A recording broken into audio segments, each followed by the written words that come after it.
Igeria ria mutongoria wa bururi William Ruto kunyitithania bururi na kuhoreria rugari wa giuteti makiria kuma kuri mbeũ njithi kugera miario ya hamwe ya anyiti itemi ngũrani nĩrĩtũngĩtio igũtha inene thutha wa ciama cia Wiper na Jubilee kwiyeherania na miario o yothe ya wuiguano.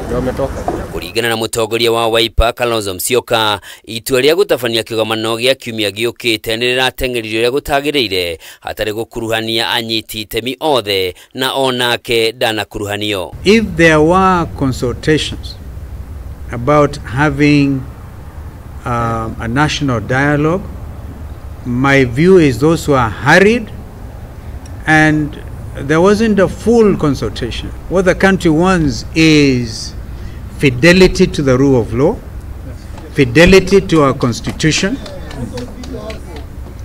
and the fact that Kenyans and Gen Zs in particular want their country back. Nĩongereire kuga kigomano kiria kibangĩtwo gĩtanyĩtwo gutheria thirikari ya Kenya Kwanza maitho-inĩ ma mũingĩ wa bũrũri na kiama kia Wiper gĩtikũnyita itemi gwĩka ũguo. So let them carry their own cross and Kenyans will stand together. Kalonzo nĩathiĩte na mbere kuga gũtirĩ mĩario yagĩrĩirwo nĩ gũthiĩ na mbere rũhonge rwa borithi rũgĩthiaga na mbere na gũtabania ciĩko cia kũnyita Kenya mĩgwate kĩa hinya na watho wa kũhotithia maabitha a mbirarũ matabania mĩriũngo ya kũhĩtana na arũrũngani ũtakanjĩtwo. That order is still in force. And I don't personally want to be called to any discussion unless our men are back in the barracks by removing that provision.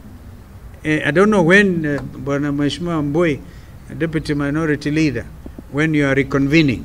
But these are some of the shameful and unconstitutional acts that this regime has been involved in. Miario ya Kalonzo nĩnyitĩtwo mbaru nĩ mwandĩki mũnene wa kiama kia Jubilee KIONI ũrĩa ugĩte miario ndĩrĩ na KIENE kuona atongoria matũrĩte marĩtie rĩu akĩeherania kiama gĩake na kĩgomano gĩũkĩte. Rwa kuga atĩ tuikare thĩ twaranĩrie maũndũ marĩa marendwo kũhingio nĩ moĩkaine, ndeto cia kwaranĩrio cianakorwo kuo na tũtingĩtũra twaranagĩria matukũ mothe. Ũhoro wa kũnyita andũ makoragwo matetwo na gũkũ rũĩ abductions hatarĩ na gĩtũmi onaguo ũtiganwo naguo no thire. Ningĩ gũkorwo atĩ nĩ twatharĩirio mĩciĩ mĩingĩ na gũkũ koguo nao nĩ tũrauga matige kũnyarirwo na monio gwa gũikara na demolitions ithire. O kaĩra-inĩ kau kiama kia Wiper nĩgĩkũmithĩtie mũmbunge wa Dadaab Farah Maalim thutha wake gũtarĩrio ũrĩa angĩoragire arũrũngani 5,000 o mũthenya korwo nĩwe warĩ mũtongoria wa bũrũri hĩndĩ ya mĩrũrũngano ya Gen Z. Rĩu kiama gĩkĩ gĩkĩambĩka mĩtaratara ya kũmũruta kamĩtĩ-inĩ ciothe cia bunge na kũmũingata kuma kĩama-inĩ kĩu. Next decisions is that the Honorable Farah Maalim from all committees in Parliament, including the Speaker's panel. NEC also commented expulsion,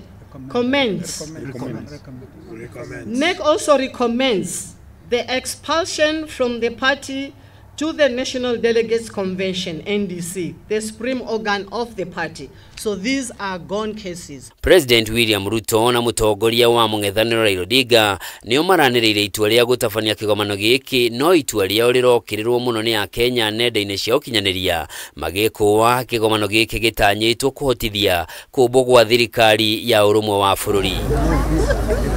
Handũ-inĩ ha Kameme TV, njĩtagwo Njoroge wa Kimani.